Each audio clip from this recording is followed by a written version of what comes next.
Are you ready for the SAG-AFTRA strike to end? Hey everyone, I'm Matthew Cornwell with Get Taped here in Atlanta, Georgia, one of Atlanta's original audition taping services, which I co-own with my amazingly talented, beautiful wife and best friend, Brooke. And now on to our topic. Are you ready for the SAG-AFTRA strike to end? So, as of the recording of this video, the 2023 WGA strike is over. Woohoo! And SAG-AFTRA is going back to the negotiating table probably as you're watching this right now. Such great news for all of us in the industry who've been patiently waiting, not auditioning, not working, watching our savings accounts dwindle. Okay, so what's the deal with the title of this video? Aren't we now ready for the SAG-AFTRA strike to end? Of course, the overwhelming answer is heck yes. We all want the strike to be over so that we can finally go back to work. But as you start to unpack that and think about how much work might hit your inbox all at once, well, I'll be candid. I'm a little anxious about what lies just ahead around that corner. And I'm not talking about the deal points that SAG-AFTRA and the AMPTP are going to hash out over these upcoming days. I trust our negotiating team to get a fair deal. What I'm talking about is how my life has adjusted during the strike versus what will have to happen for me to adjust to life with lots of auditions. Because let's face it, whether you had to pick up an extra job or two during these strikes, or whether you were one of the lucky ones who had passive income or some other means of getting through this season, we all have gotten used to pretty much not auditioning. And see, that could be a liability, because if you've become used to this lull in work, if you've become complacent, perhaps you found a new normal sans auditions, well then, what's life going to look like once you have 5 auditions in your inbox, all due the same day? Let me use an exercise analogy. So at the end of August, I finished an 8-week workout program, and then I pressed pause for the month of September because Brooke and I were doing some traveling across the country. And I just picked up a new exercise program a week ago, and I am sore everywhere. And every day I wake up, something else hurts that didn't hurt the previous day.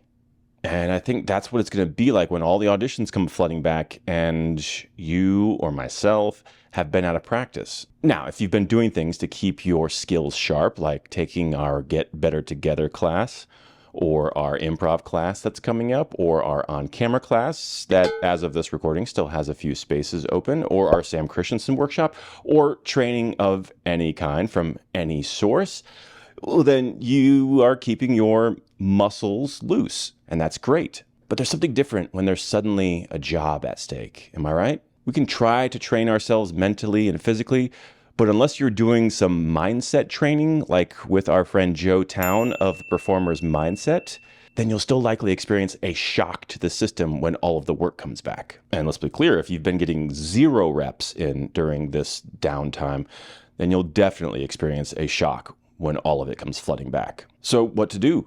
Is it too late to get ready?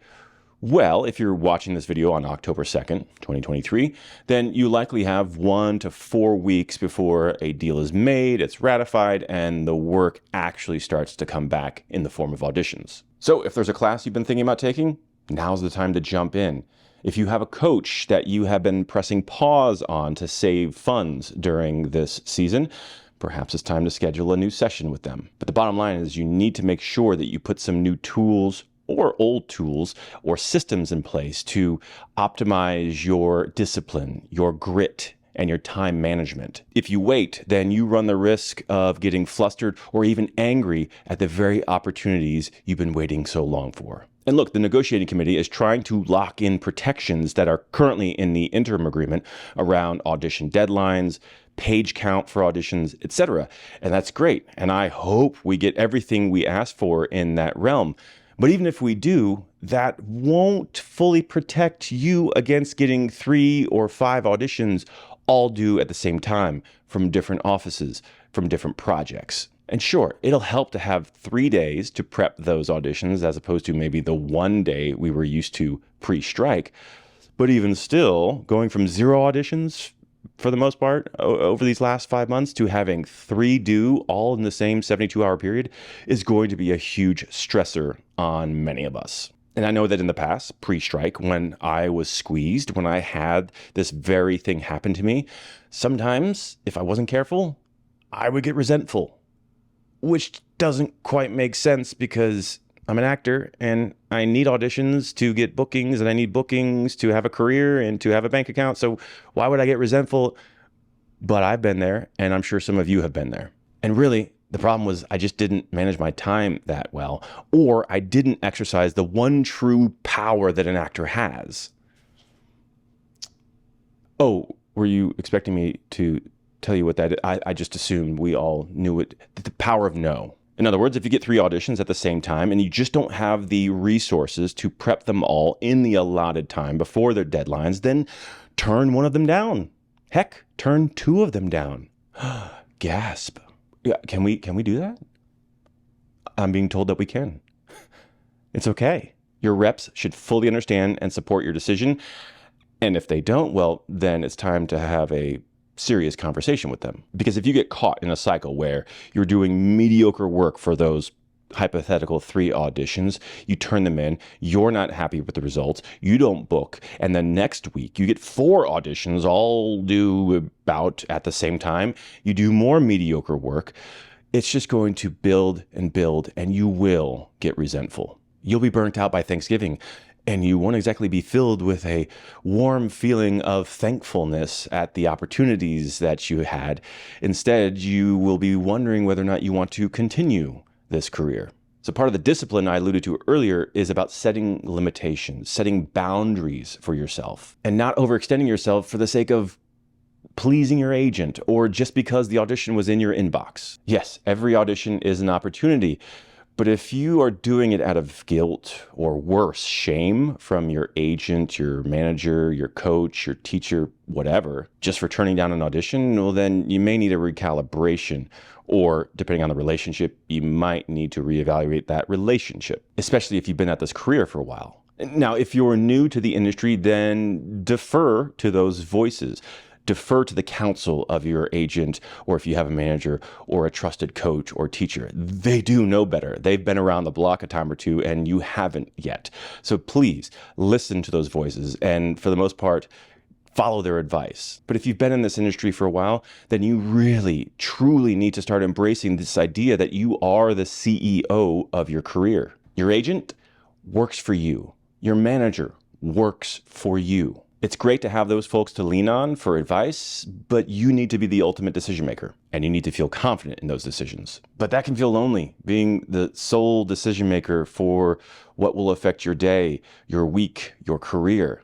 I get it. And so, to borrow a word from my friend Joe Town, you need to cultivate grit. You need to recognize that, yes, this career is hard work. But as you develop systems and tools to navigate the easy days, and more importantly, the hard days, you can develop this optimism that tells yourself, I can do hard things. And as I recently learned from an episode of the Huberman Lab podcast, coincidentally also about mindset, link in the show notes below, once you adopt a growth mindset, and here's the key, a stress is enhancing mindset, you can face these hardships, these stressful situations with a confidence that you won't just get through them, but you might also thrive. Because on the other side of that stressful situation is growth.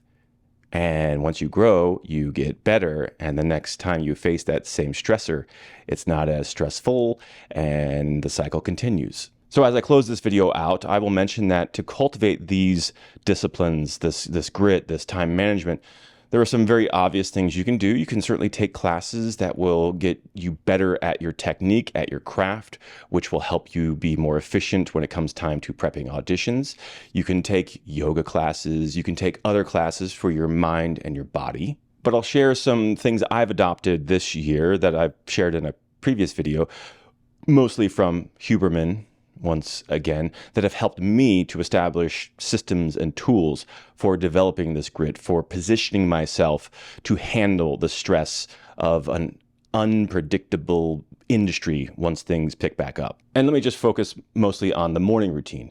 One of the most important things is to set a wake-up time and a bedtime that are the same 7 days a week. So I go to bed at midnight and I wake up at 8 every day Yes, even on weekends, no sleeping in. Sorry. The reason is you need to set your circadian rhythm so that your body knows when it's time to wake up and it knows when it's time to go to bed.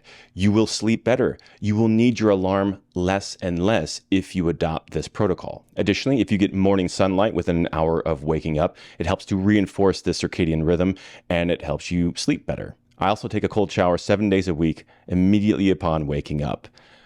I know that one sounds difficult to swallow for a lot of people, but showers don't get that cold, at least not in the summertime here in Georgia.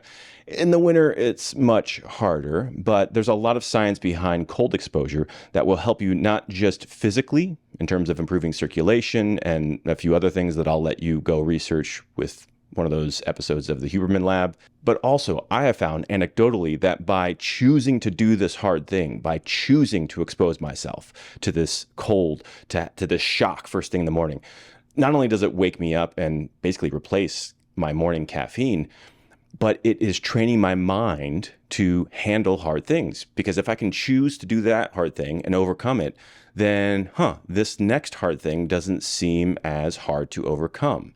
And that can be a nice positive reinforcement, a positive feedback loop that can help you overcome some of those small to medium-sized stressors in your day. And of course, there's many other tools and protocols we could talk about for developing these disciplines, this grit, and for time management that are just beyond the scope of this video. But the bottom line is, as you stand at the precipice of what is going to be a very different season in your life once this strike is over, are you ready? As we said before, of course we're ready for the work to come back, but do you have the systems, the tools, the protocols in place so that you won't get burnt out, so that you will be able to handle these opportunities as they come? If not, again, you got some time to think about this and maybe put some new protocols in place. And if you're already there, awesome. I would love for you to share some of your protocols, some of your tools on how you're going to manage your time, on how you have increased your grit and your discipline in the show notes below. That's it for now. Thanks for watching, and we'll see you on set.